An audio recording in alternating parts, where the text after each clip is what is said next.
Well, good morning. This is the called meeting of the Forsyth County Finance Committee. It's Monday, June 8th, 9 o'clock, actually 9:02. And we'll begin our meeting. First item up is adoption of the agenda. Did everybody get a chance to see the relatively short agenda that was sent out, I think Thursday? I've got one item that I wanted to add, or Okay. maybe it'll fit in somewhere. I've not got my agenda open yet. I've been on the call this morning with the Appropriations Committee, with ACCG, that Blake Tillery, that's the chair of it, the senator, and I just wanted to give a little update on the state's money. Certainly. What Why don't they're we, saying. how about we put that under A, and I'm not going to say much anything, so we'll have you talk a little bit about that, and then Dave can do a little bit of update for item 4B. Yeah, that really fits any of those, really. Okay. Yeah. I don't think that'd be a separate budget item. You could wicker that in, I think, good. Okay. Any other changes to the agenda? None here. With that, I'll entertain a motion to adopt the agenda as revised. So moved. So moved. Okay, Second. all in favor? Second. Aye. Aye. All right. Aye. So with that, there's no minutes to adjust. I talked to Dave. The minutes from the last meetings have been done and posted. And so the next time that we get together as the Finance Committee, we'll just go through adopting the minutes for all of the meetings that we've been having. But obviously everyone needs a chance to be able to look at them. So Sandra, thanks for putting that together, and we'll take that up at our next meeting to catch up with approval of all the minutes. Well, I don't have much to mention. Dave and I just talked, and we're going to go through looking at where we are based on all the revisions. But Mr. Mills, if you'd like to talk about your discussion, go ahead. He just gave an overview. A lot of it, I'm sure people have seen in the paper.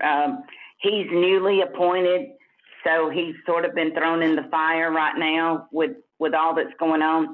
Blake Tillery, Appropriations Chair, he said the month of April was just as bad as it could be imagined, that they were down 36%, down $1 billion. But something to keep in mind is that's when they usually get in personal income tax, and they deferred it to July. So I think that is a big something that he did briefly touch on, but that it will, some of that, he says, will come back. They were down $1 billion in April. They've got a rainy day fund of $2.6 billion, but that if things they're not turning around, he said, I'm the pessimist, and things aren't turning around as quickly as we had hoped. And he said, if we keep having to go to that rainy fund to get money, it would be depleted by the end of this year. And so he said that the problem is with the, what do you call the CARES Act, the sub-grant program that's coming in federal government. Yeah. It can't be used for shortfalls. It can only be used to reimburse for expenses incurred. And that's about to become, skipping over to Dave's part of it, Dave Wills, he has been heavily involved with the governor's office on the CARES Act, that they have received, that the state will get 55% and the counties will get 45%, but that is to be split equally with the cities. And so they had tried to use the Texas model, where it was more based on population percentages and whatnot, but they've not had any luck in that. It's not been announced yet. They've met all during the weekend, and they expect the governor will make some type of announcement tomorrow. It's going to be, the money's going to be sent out in 3 rounds. The first round's 30% of the money, and it'll be sent out as lump sums. He said, I cannot stress enough that you have your paperwork in order. And when it's announced, you'll have, they've got a third-party vendor that set up a web portal, and you'll be able to send those in. So the counties that have got their money ready, I mean, they've got their documentation ready, they're ready to submit, you know, will likely be the counties to receive, because they said you'll receive your refund for money spent in 7 to 10 days. So they're expecting a really quick turnaround if you have your, but they said that any money you take, you have to sign a certification of requirement documentation by the Treasury's guidance. And so it has to be by the guidelines that they put forth. There's looking to be 371 million in that round, but it will be divided with the cities. The next two rounds are 35% each. They haven't really worked out all that yet. The governor is still meeting.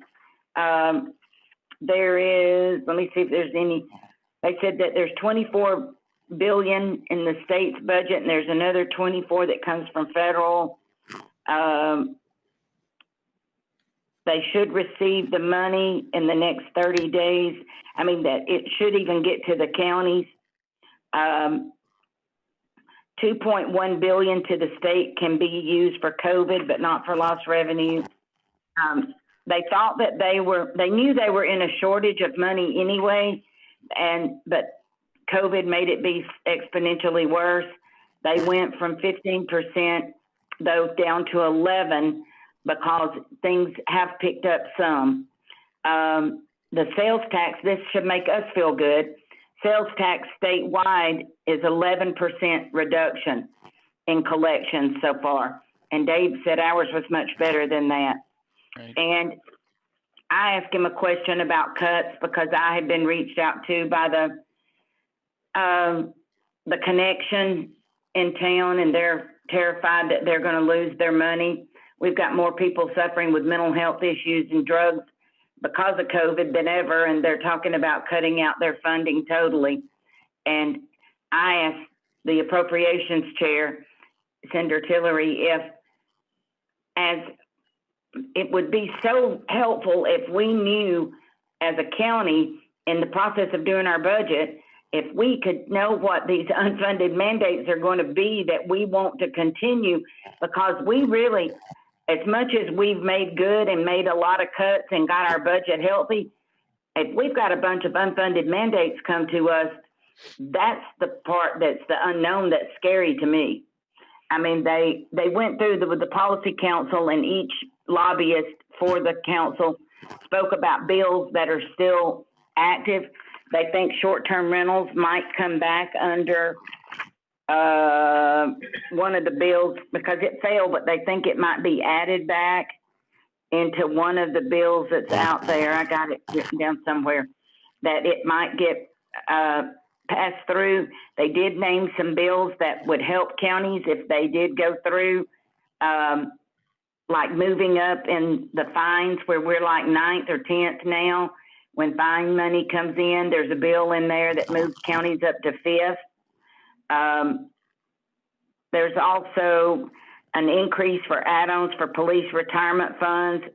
Instead of deduction, there's an added 14 million that's being put into that. By and large, I think that's about covers it. Nope, they think they're going to be in session for 2 weeks is what's likely, and they're going to be making just a ton of decisions about money in a quick way. They're not allowing anybody to come in for subcommittee meetings. So it's just going to be a matter of you staying in touch with your senators and urging, you know, to please not cut that or this or something, but it's, there's cuts coming.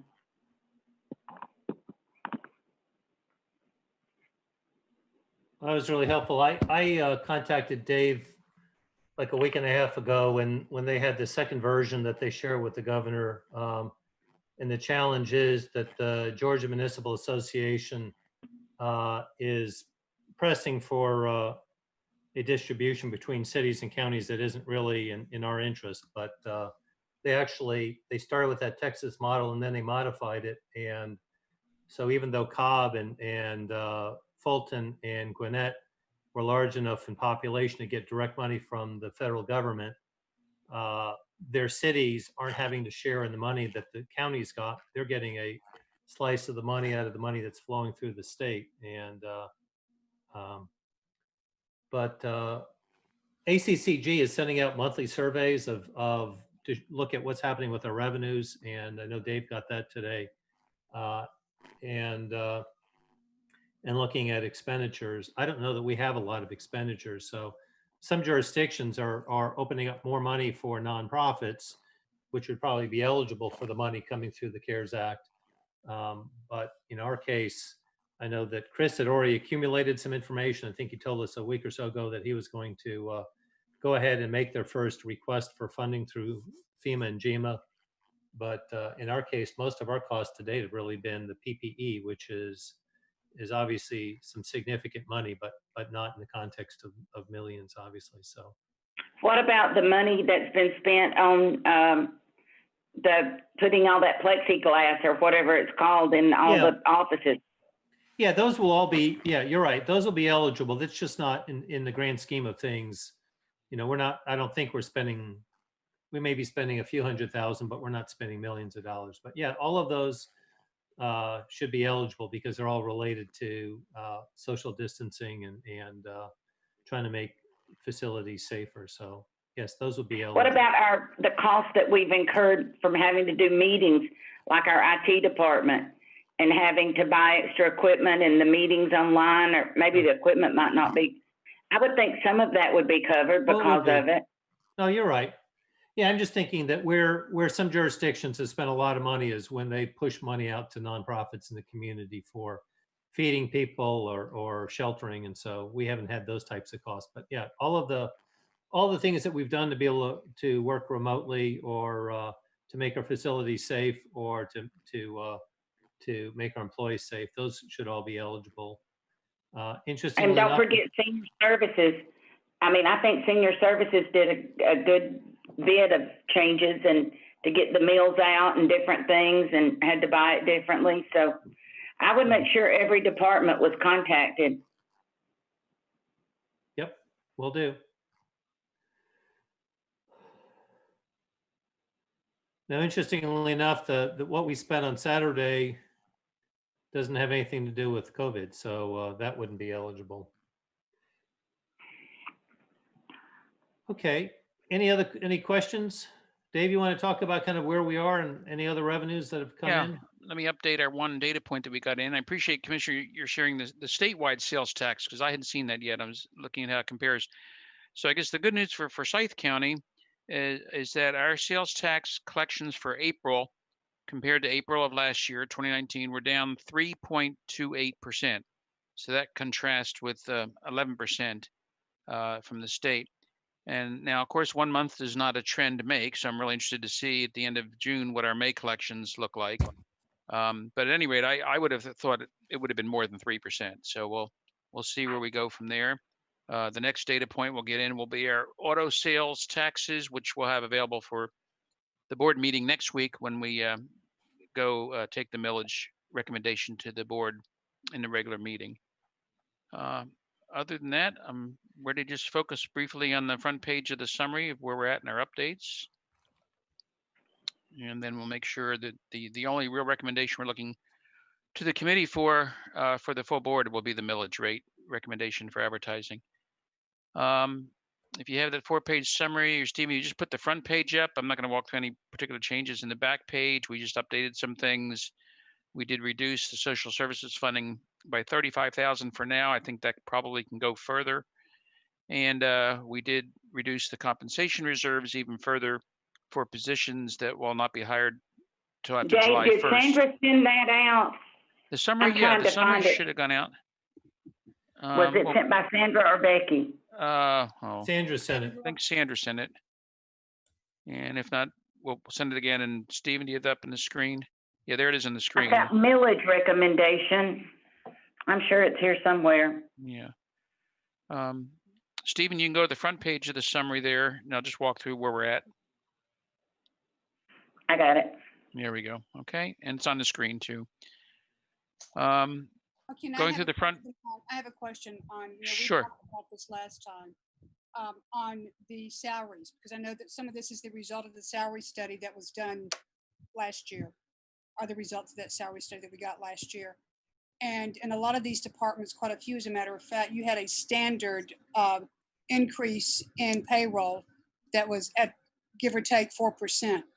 We talked in the past in some of our meetings about decreasing that, because in that discussion, our prior discussion, it was said that that 4% increase was pretty much a standard annual increase in salaries.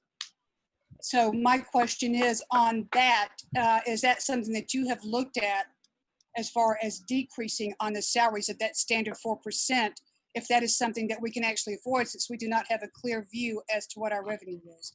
Right. And this summary that you see here, as we discussed in a previous meeting, and at the bottom of the page, you'll see we've reduced it. We've now put the funding down to 2% from the 4%. Okay, and that's on the last page you're saying? On the bottom of the front page, you'll see expenditures, continuation budget number 1, funding for 2% increase at $1,161,991. Okay, are you going to do that? What is your plan on that? Is that to do that across the board? Or Right, we pick and choose in what departments? No, we made that available in all departments based on 2% of their full-time salaries, less any positions that will not be filled by July 1. So that's in there. Dave, did we take out any of those positions? I know in the sheriff's office that he had several that would help us reduce the budget that way. In his And then new maybe items, could add them back. he did not reduce any current positions, but he has walked back a good bit of his new position request. But that's reflected in the numbers. That's in the new items requested total, which is dropped down by 700,000 on that front page. And then my other question is, I know that the overall state budget's being, and Cindy, thank you so much for that information that you gave at the beginning of this meeting. That was extremely helpful. And mine is much more general. I know there was a general statement from the governor that his assumption now, rather than a standard 14% cut, is reduced to an 11% cut on the state budget. That being said, I know earlier there was a cut from the state regarding transportation. And since that is something that inside our budget, we're required, you know, that's a base for us. So have there been any numbers that you have projected? I know that you don't know all of what's coming in, but any projections on any cut in transportation and what we will do to take care of that, and if there'll be any services or work cut in that area? No, we have not cut the transportation yet, the grant funding for that, but we'll be ready to, and that's why we've still got some months to work on this budget before we have to adopt it. But we'll keep an eye on that funding, definitely. Some of the transportation money, of course, also flows through from the federal government. So we'll have to watch. This is what I'm saying, Dave, I source. think maybe I didn't communicate that clearly. Okay. I'm not talking about what you cut. I'm talking about what you have done to prepare yourself for the cuts coming from the state and the federal government. That's what I'm talking about, those cuts that you have no control over. Right. No, I think we're prepared. We're in a position financially with each department with their budgets to handle reductions if we need to. And that is a department that is mandatory. You know, we have some departments are mandatory for the operation of the county, and transportation, of course, is one of those. Okay, right. And of course, the level that you provide that could vary, but right. Yeah, I think an interesting thing is that the state budget takes effect in about 3 weeks.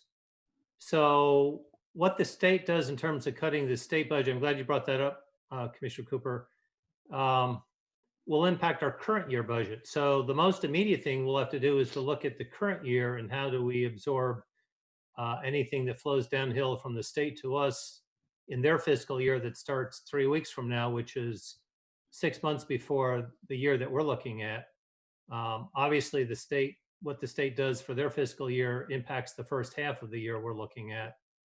The federal government, I don't know, their fiscal year starts in October, and they don't tend to stop spending regardless of income. They just operate in the deficit. So we'll have to monitor that. But yeah, I think we agree. Transportation is a critical service here, so we'll have to keep an eye on what happens either in Washington or in Atlanta in terms of the impacts. But the state will impact this year's budget. If the federal government were to cut back, it could impact the last quarter of our current year's budget, not just the budget that we're looking And at. on that, Eric, we've received no projections as to what that may be from the state.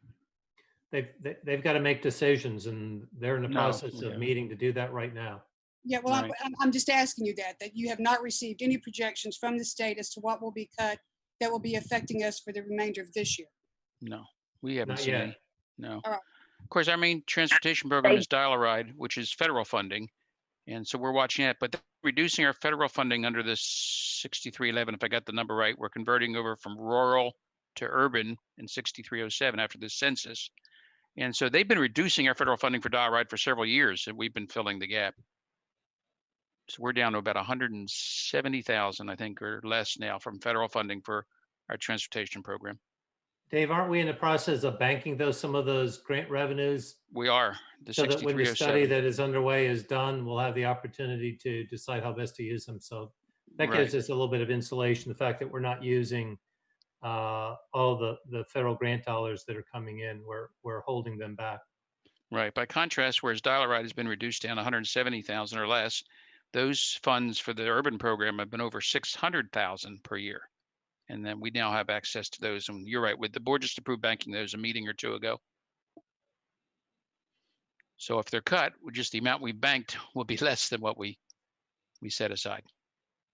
I will be shocked if GDOT, I don't see them pulling any funding that's already been committed, because it's like funds that are already in place. I mean, they might push projects out.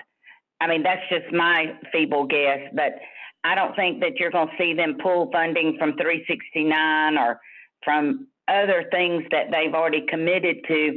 I think that you might see 20 not coming forward as quickly. You might get a completion date that's farther out, or some projects that were on the list that were going to be done sooner will be done later. That's just my guess.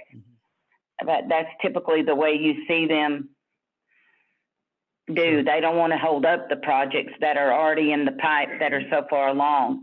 And they usually commit the funds that are there. I mean, that's just my guess on it.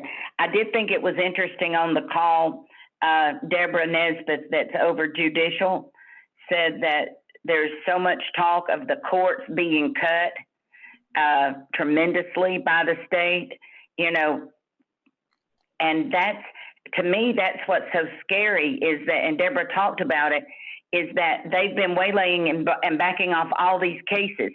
And so they've got all these cases and they really need more staff instead of less staff. But yet they're cutting their budget. And the only way, I'll use the DA's office. You could use any of the other offices that are state funded. I mean, they're going to be cutting employees instead of adding employees, and yet expected to try to get caught up in doing all these cases that have backed up tremendously. So I think that's going to be one thing that we need to be considering as a county that could come to us. Right. By the way, the one other piece that the board committed to in our transportation program, you'll recall, was the $100,000 in funding that was added for common courtesy. And that started at the end of last year, was out of last year's funding, and we've rebudgeted that into this year. So since the federal funding is reducing in part, our transportation program, the board appropriated $100,000 out of county funds for that program. And that's been used. Go ahead. I'm sorry. I didn't mean to interrupt you, Dave. I No, thought you that was it. I'm done. How much is used? When I say transportation, and maybe I'm incorrect on this, I am including roads and bridges when I say transportation. I'm also talking about the infrastructure of construction, such as those state highways of funding that had been allotted for that in budgets from the state that may no longer be available to us. So that is also something that I'm talking about. And I think it needs to be addressed internally for us.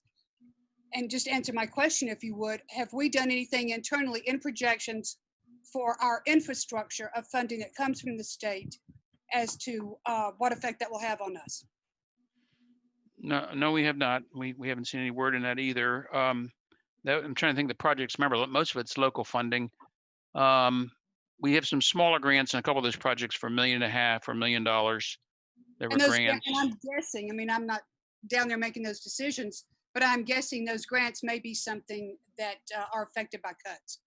Yeah, So it could be. could you get that Um, information, Dave, and relay that to us? Okay, we'll go back and inquire again. I appreciate that. Thank you. Yeah, the two I- big I don't like projects. I just don't like being blindsided or something coming to us from a revenue or expense standpoint, you know, just hitting us blindsided whenever it comes out. So if we have some idea beforehand, then that gives us a moment to prepare. Right. The two big grant amounts are the 19 million for the 369 project. And again, that's a pretty firm commitment. We're ready to award the contract. So as Commissioner Mills said, that's a commitment which I don't know that they could even back out of that. And the other one that has a lot of federal funding is the McGinnis Ferry interchange at 400. Right. But that's become, we have a very small part in that. That's becoming primarily a state and federal project.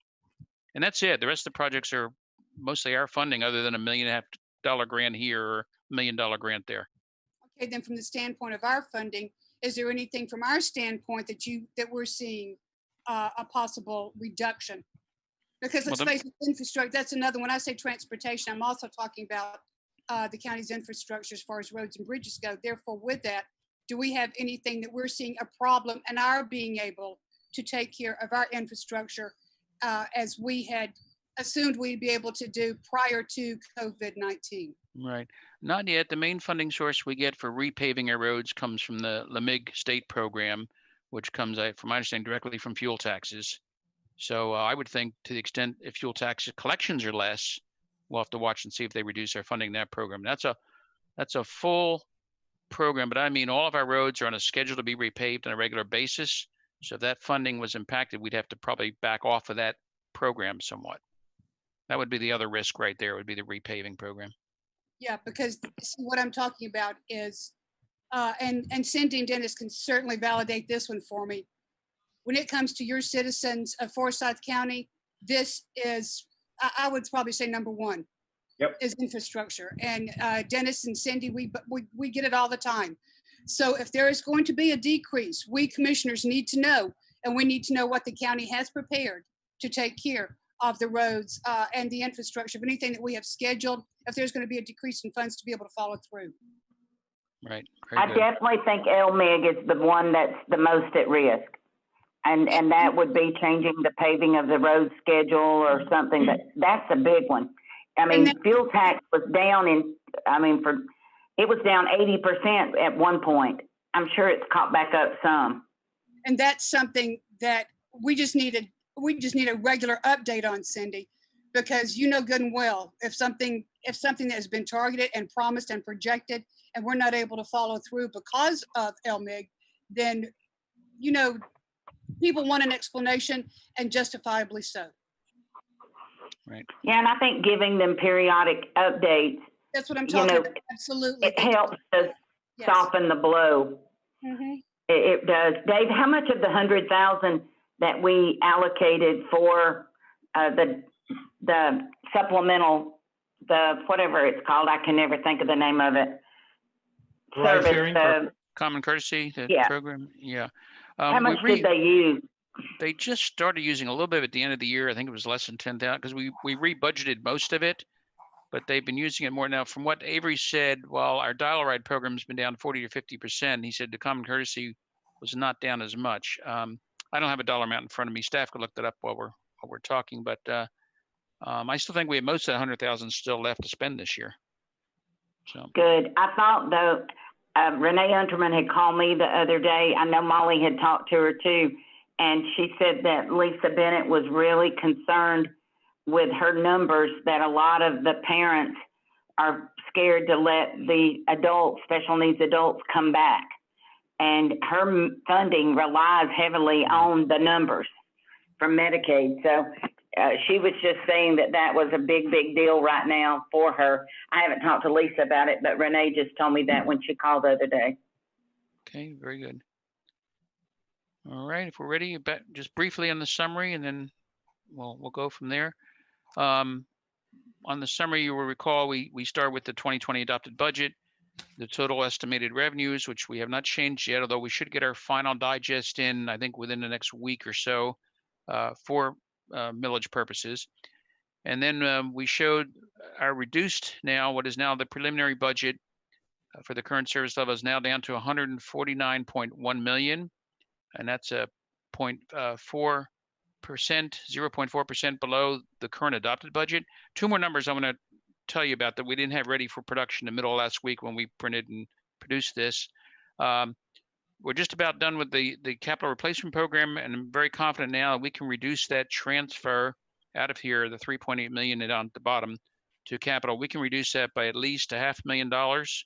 So this 149 million will drop down by another $500,000. And we're finished keying in all the FICA matching tax reductions that go along with that 2% reduction for the compensation.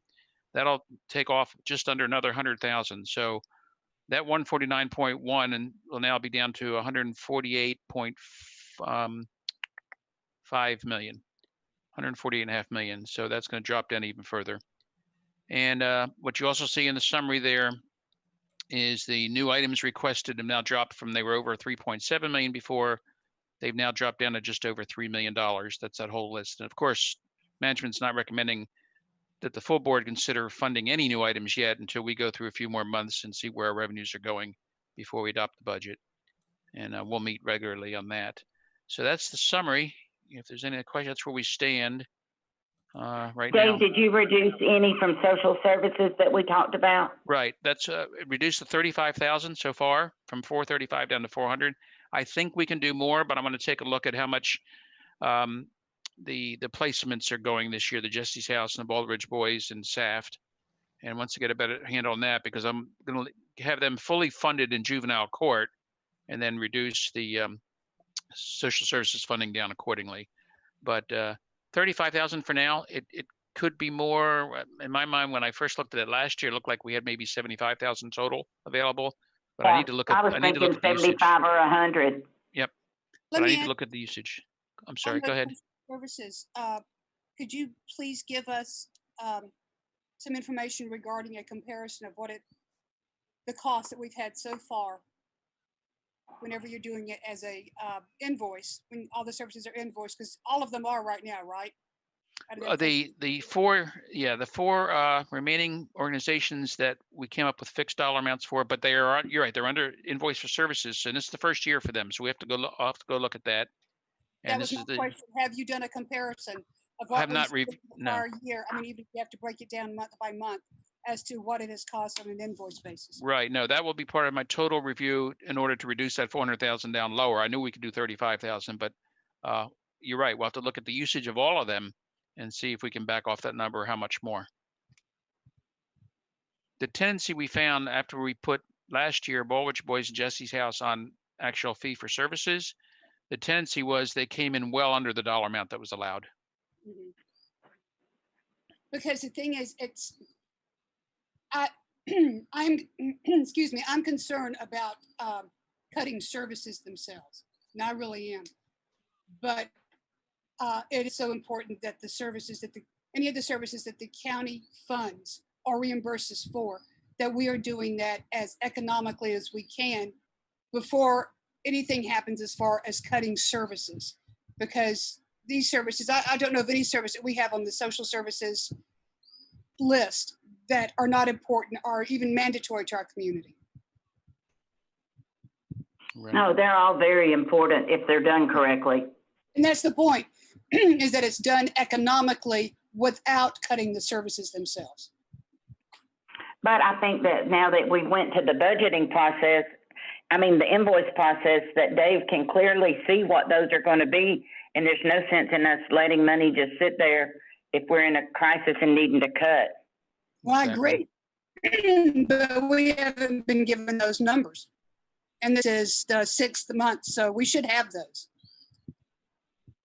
Or maybe even more than 6 months since that change was made.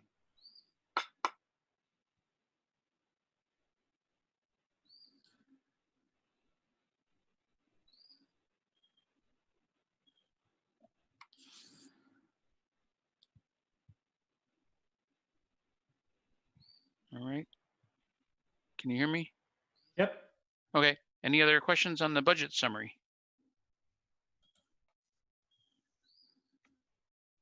If not, if we're ready, we can go over to the millage rate recommendation. This is the one actionable item we need from the Finance Committee.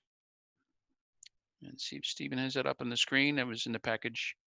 That one I think we just brought forward. I might have sent that out on Friday because I was still working on it till Friday. All right, he is up on the screen. You see there, as the committee had discussed in previous meetings, recommending the same millage rate for M&O and for fire. But the good news was, after going back and looking at our cash flows in the bond fund, that we can, I'm confident, safely, and by that I mean without having to come back in a year or two and raise it back up again if the digest goes down, we can reduce the bond millage rate by 4/100ths of a mil, or 4.12% reduction, which brings down the total county millage of the three combined by 0.5%, and that's a reduction of about $600,000 to the bond fund. And we'll need, after any discussion, we would request a motion to make a recommendation to the full board for June the 18th so that these could be advertised.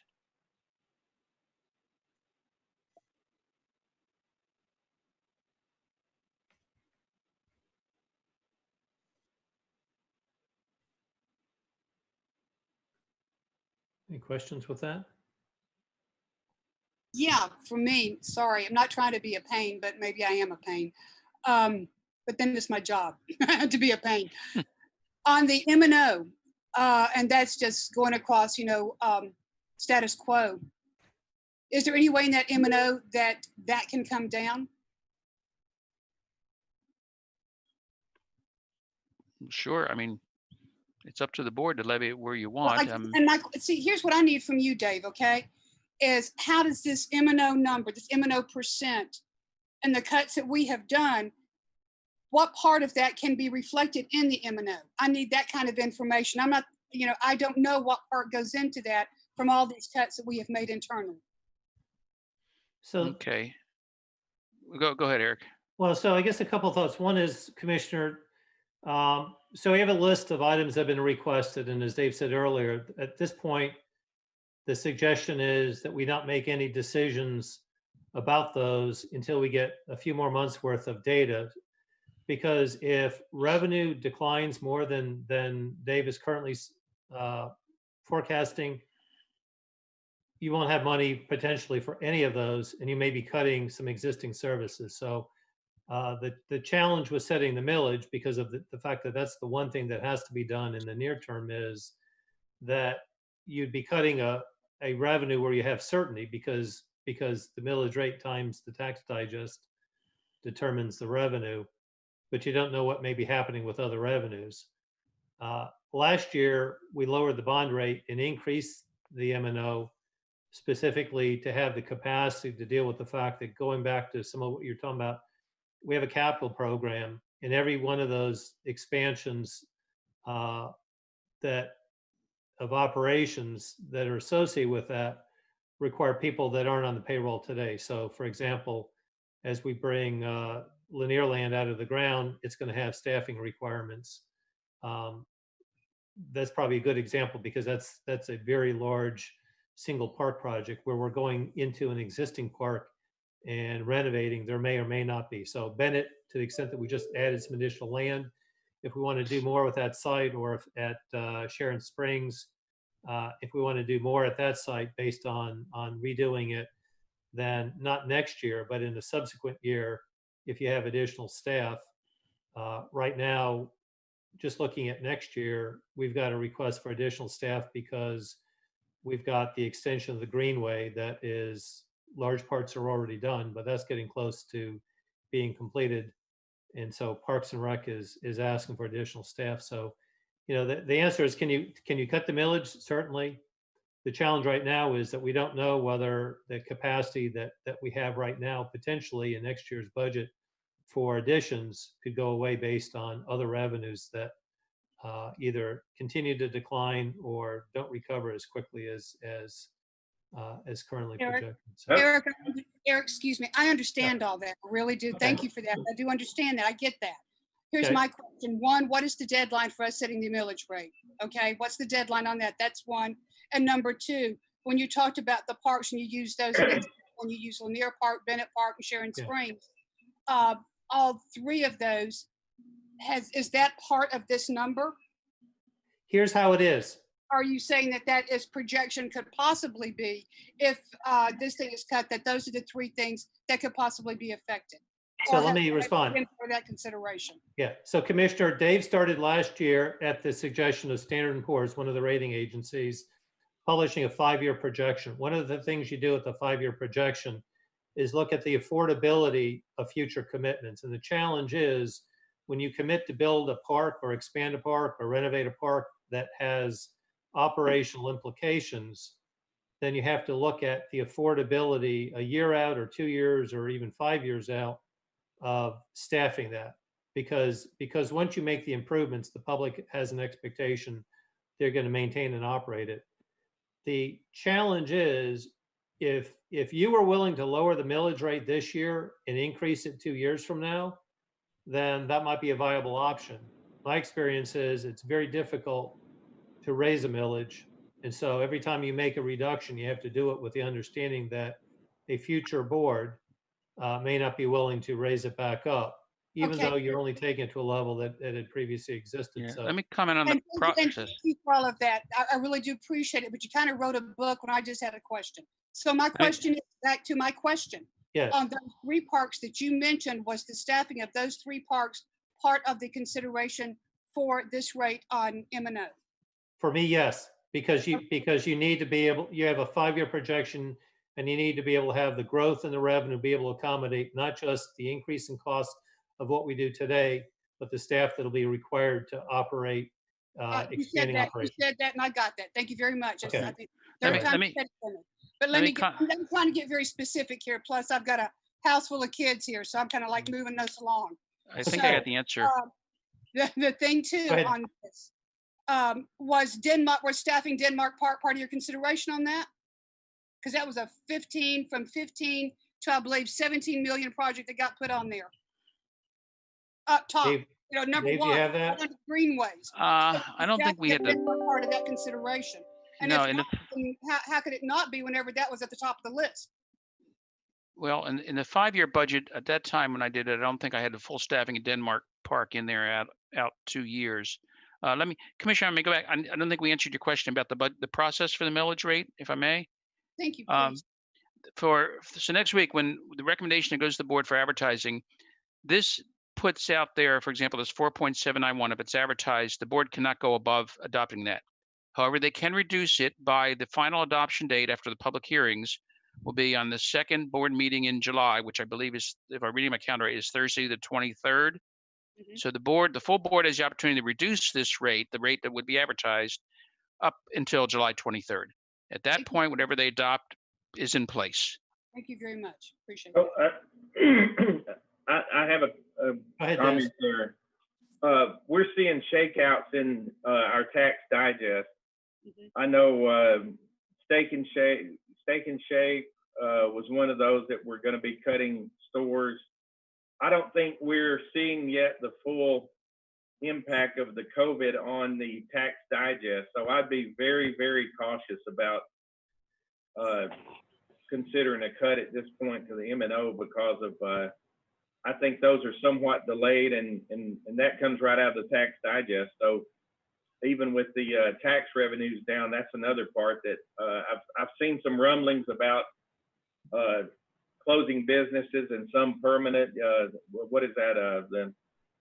The Green Tomatoes, some of those restaurant chains. I don't know if, the impact on things like the buffet restaurants and those others that might actually close permanently or in a greatly modified way. So I would just think we ought to be very cautious about dropping the M&O rate. Thank you so much on that, Dennis, because, and I hear you as fellow commissioner, I hear you completely. It's just a shame that we have this July deadline and we still don't know what the revenues are. Yeah, Since there's such a change that's happening with COVID and we're kind of in the dark still. And right. it's a shame that we've got this July deadline. I don't know if there's any flexibility with that whatsoever. No, That that's state. deadline. That's state law, I believe. That's what I'm saying. So I don't know if the state is even reconsidering giving us a little more time because they too have had the same deadline and the same uncertainty. Yeah.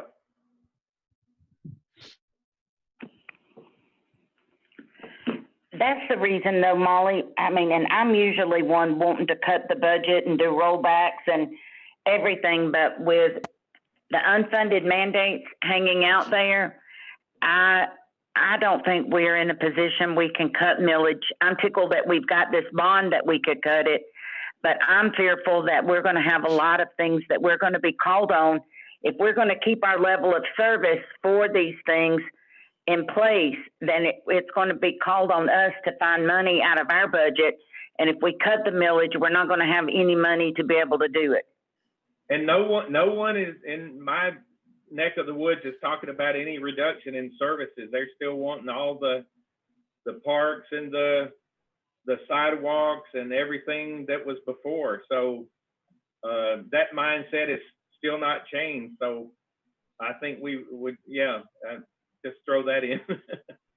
Let me say this. Yeah, they're going to still demand the same level of service. Let me Right. say For sure. this, what has happened here with Cindy and with Dennis is thank you so much for pulling out exactly what this M&O covers. Because when the citizens of Forsyth County want to know why haven't you changed the millage rate, it is excellent that we're having this conversation as to what that actually covers. It's not just, raking in the dough, which sometimes can be the impression. But this way, the citizens are getting an actual discussion as to what that M&O covers and what would happen if we were to cut it. So thank you so much. I wanted that to be put out there, and I really appreciate that. Thank you. Yeah, thanks for the One other thing, I mean, we've got all these lurking in the distance building projects too that, if we start to do any of those, I mean, personally, I don't know why at Sharon Springs we'd be having to add staff when it's been a full park for a long time. I don't know why we're having to add a whole lot of employees at Lanierland when we've got maybe a director or whatever they call the person, the coordinator over the park, but we've had a full maintenance crew there for a long time. I mean, maybe a couple of more employees, but I'm being told Lanierland won't get built. It won't open next year. I mean, that's what Jim Pryor keeps telling me, that it'll take a full year. So I don't know why we're talking about adding more operation at Lanierland when we can easily go back and fund that when money could start coming in later. I mean, we could look at that mid-year. I don't see that Lanierland, Sharon Springs, or Bennett Park are any burdensome issues that are taking up a bunch of the budget. If they are, somebody hadn't done a good job at trying to work all that out. Well, let me clarify. Bennett Park's not even going to be built. It won't even go out to bid until we'll be talking about Bennett Park next year. Y'all might in the budget. Bennett Park's not even looking to be done until Lanierland's finished. So let me clarify. My point, Commissioner Miller, you're right. These are not issues for next year. The issue is if you lower the millage rate, are you willing to raise it when you have new facilities come online?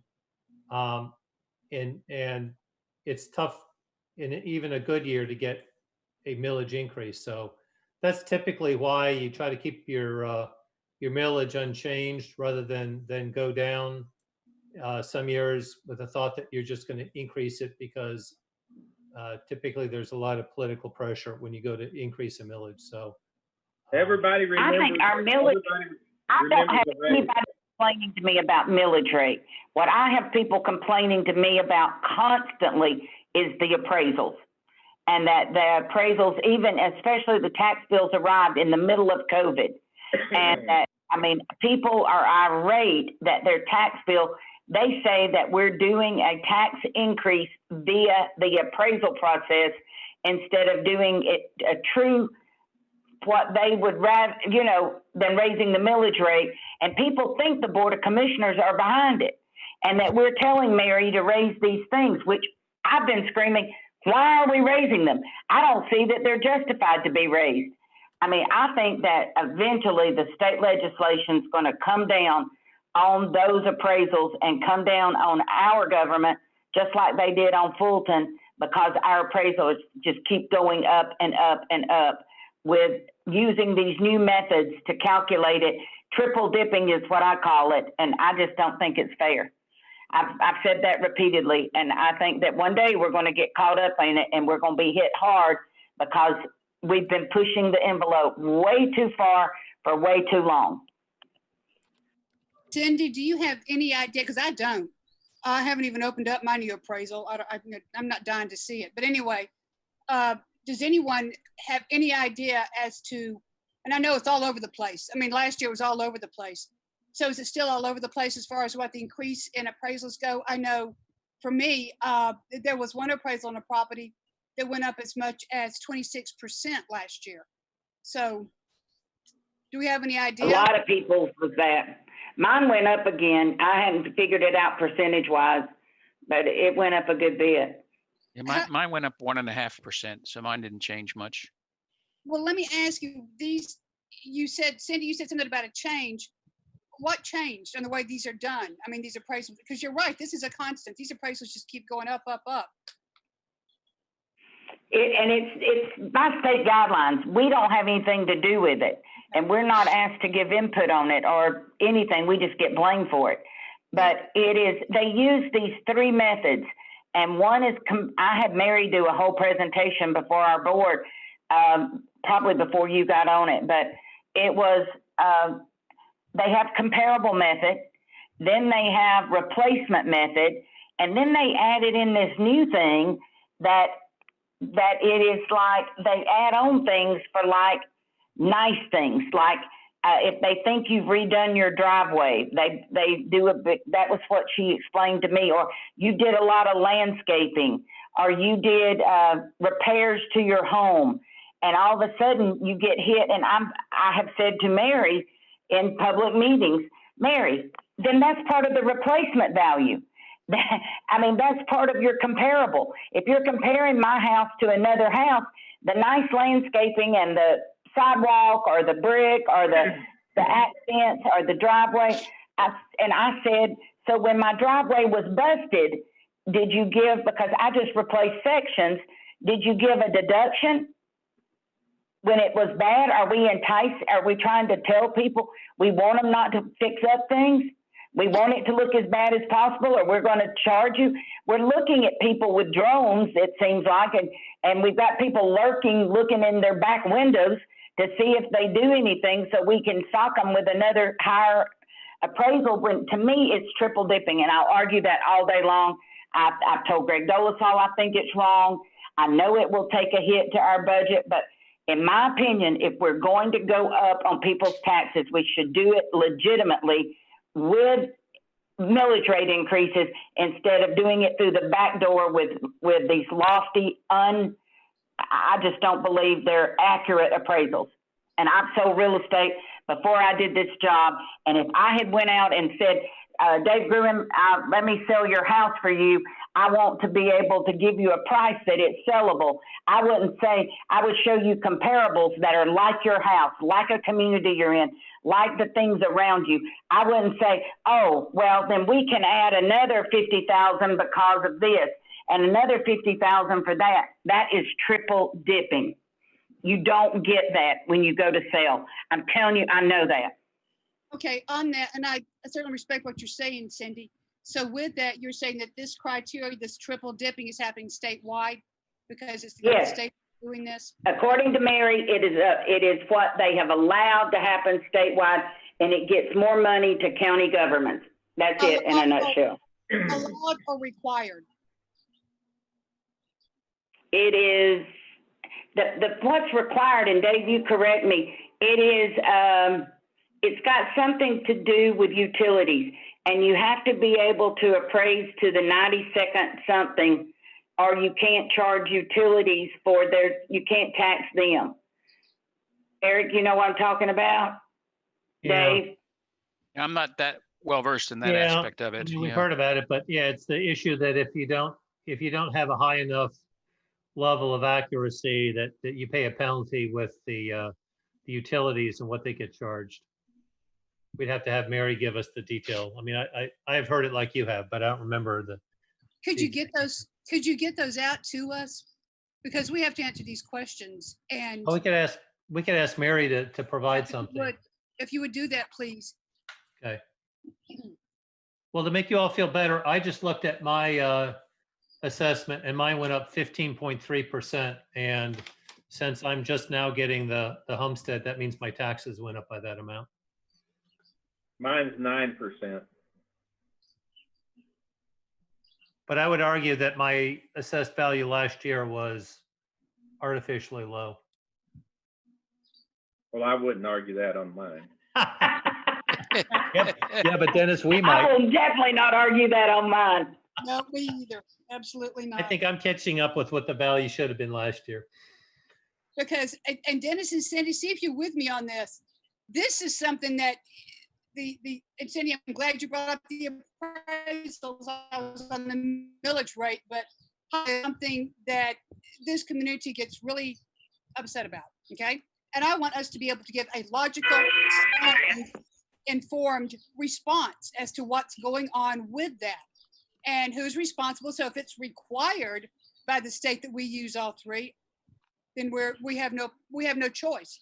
If it is something that is available from the state, then maybe we need to have a discussion. I don't know. I know those are the questions I'm asking and I need to have answered. So whenever we have a discussion with our citizens, we can answer those questions for them. And they're justifiably so. They have every right to want to have an explanation about their property tax. Absolutely.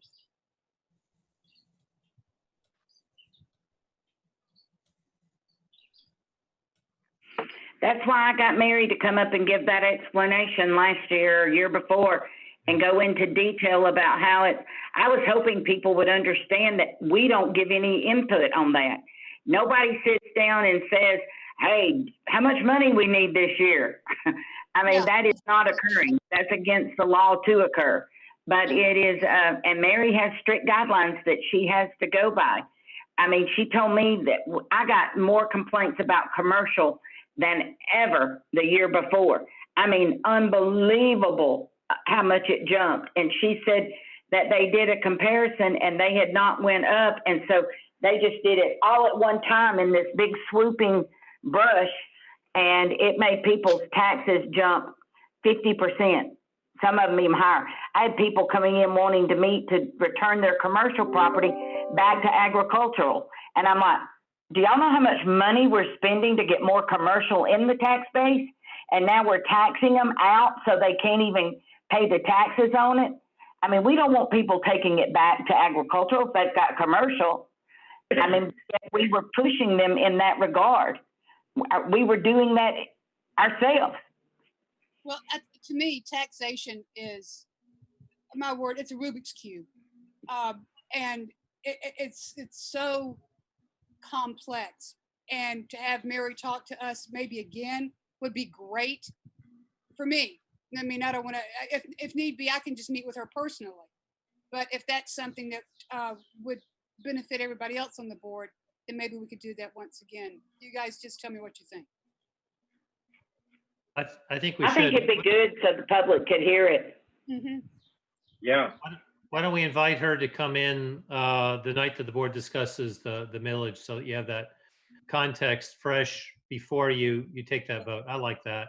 That's probably something that ought to be done every year. And just as Commissioner Mills hit her up last year to see, and actually you may do that every year, to understand what's unique in a particular year, because there's different things that they look at. And it seems like they looked at lakefront property one time. I mean, sometimes there's a specific part of the community that they're looking at, either geographically or certain types of characteristics. I think that there was some concern about slab houses and whether they were accurate compared to others. So it's probably something that you ought to get in the habit of just maybe Dave inviting her in every year to talk about what's unique about that year and give people a heads up. But Eric, could you ask her to give us percentages, like how much overall residentially the tax increased, how much on multifamily, and how much on commercial? If we could have the breakdown percentage-wise, county-wide, I think that will help people to say, gee, if the average is this, then why was mine 50%? Or I'm pretty lucky, mine was only 9%. Yeah. Dave, I think you have some of that, right? Because that's at the Well, we high only, level, you have that. but yeah, no, they give us a countywide number, the breakdown of the, based on reassessment. See, ours is combined with new construction, so we can't see it in Right. isolation.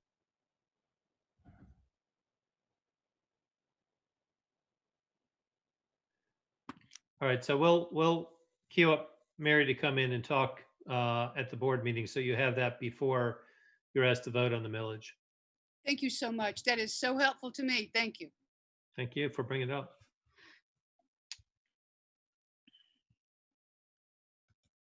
So I guess the question is the committee prepared to recommend what Dave put up on the screen that would reflect overall a millage reduction?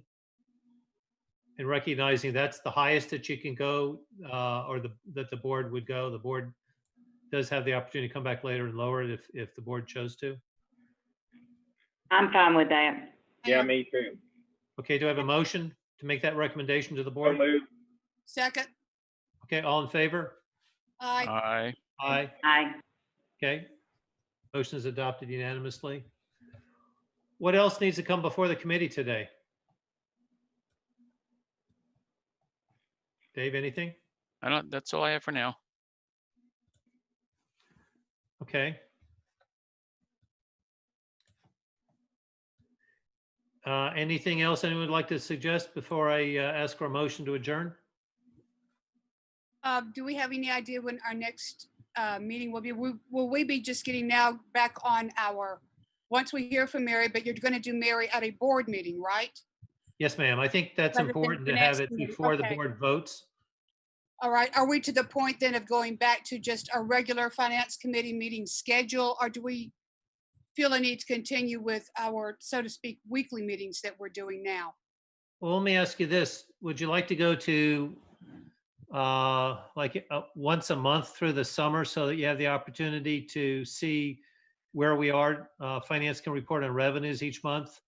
That would Obviously, be a month good. from now you'll know what the state has done, so you have the impact of what flows from the state to us. And Eric, I think we Maybe- need to meet once a month all the time anyway. I mean, but that's me. But yes, thank you. That would be good. And, By the and way, Eric, can Go we ahead, include as part of that the trends on the tax digest, whether that's what the trend rate is on that? Yeah. Beautiful, wonderful, Dennis. That's Okay. terrific. Yes. Good idea. let me mention, we are scheduled to meet again sometime late July, or we'll start in August after the millage rate on what we call track 2 of the budget for the remaining areas that you did not meet with yet, that were not property tax driven. So we're going to meet with engineering, with 911, a couple other water and sewer in those areas. So we will start meeting again for those remaining departments in the budget. And of course, we'll have updates and everything else at the time. so And Dave, it's how about a about- June meeting so we have the opportunity to see what's new in terms of revenues, and maybe by that point see what implications we have from what the state Yeah. has done. Or early July. I was thinking about June meeting too. That well, we're already at June 8th. So, and the Oh, 18th And is it when might the be we'll millage. need to meet right after we see what the state's doing. I mean, when we hear what they're doing, that's going to have implications on us.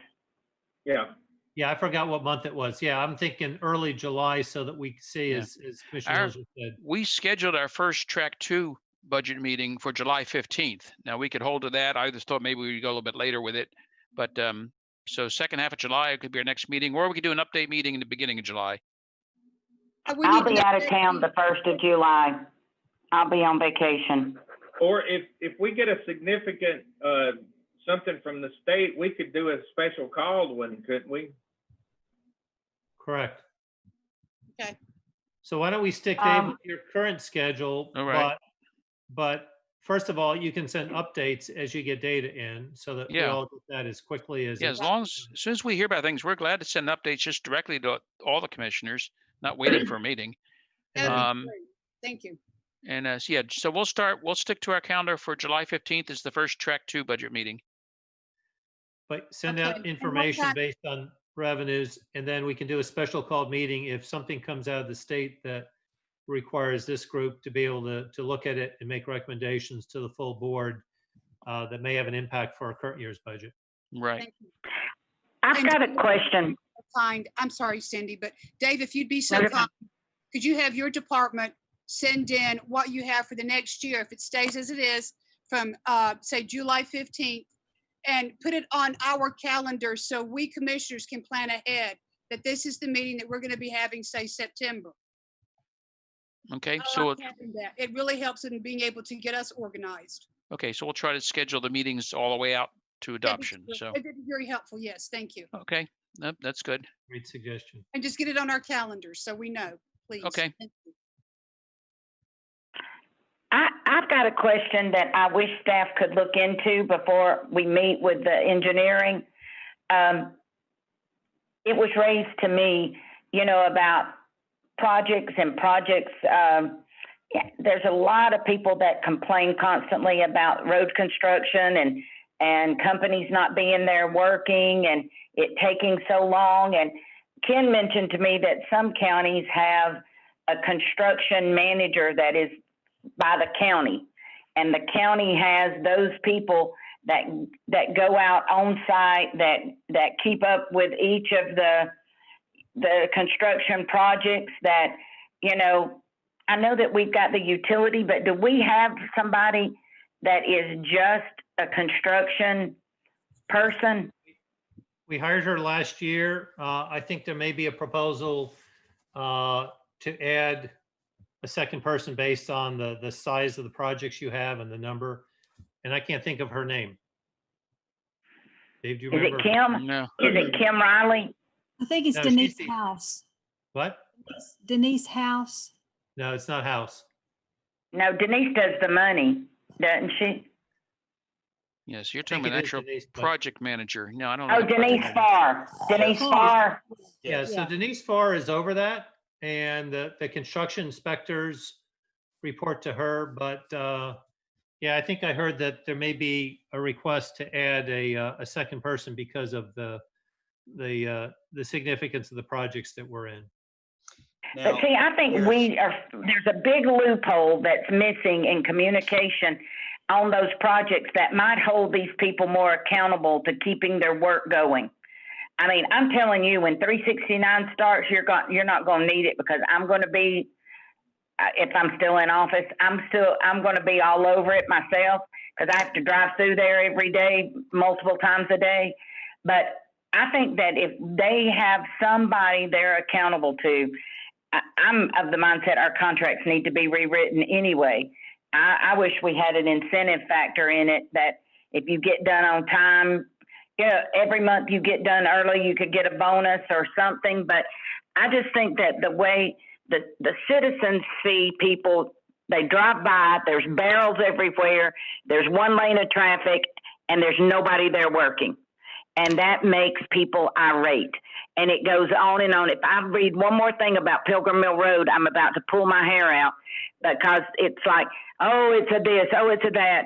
And it's not as bad as Old Atlanta Road. It hadn't reached that point as when Old Atlanta Road was going on.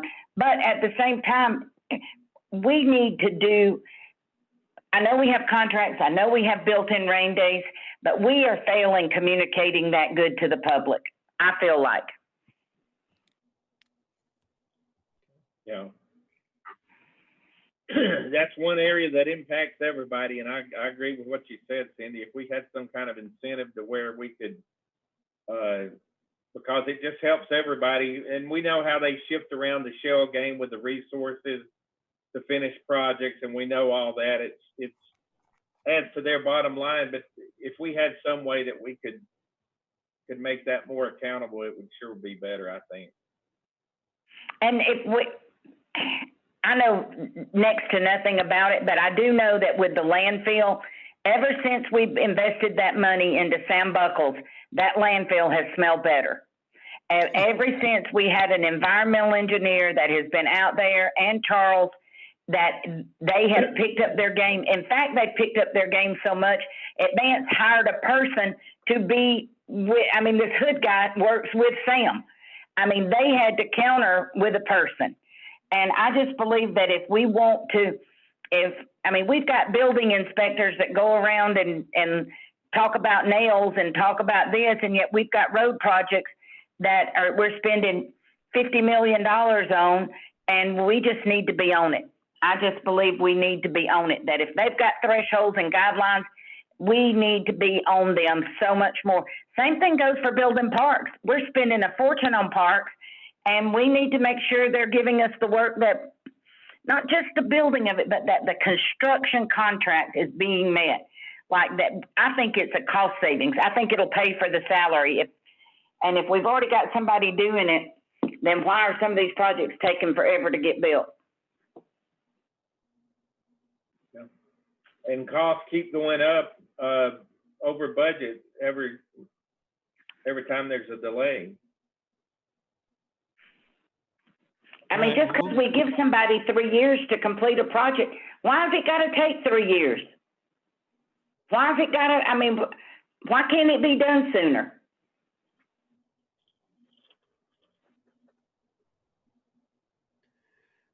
Well, before we bring engineering in to talk about the second round, we'll make sure that they're looking at this issue. As I said, I think that I heard, Dave, do you remember? On what?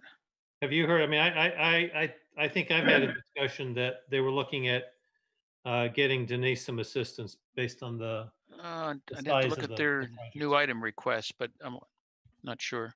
Okay. You're right. They come up and then the track 2, so we'll have a good look at that.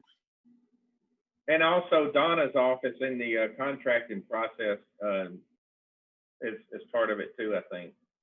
And Jason McCook with Atlas manages some of the Yeah. projects. Yep.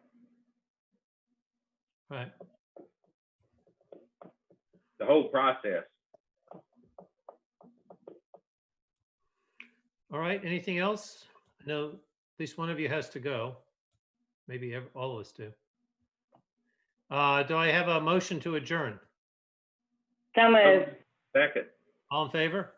Aye. Okay. And I think Commissioner Cooper already has left, so that'll be 4-0 with Commissioner Cooper. I think had to go to another meeting. Thank you all. Thank you. Thank y'all. Bye.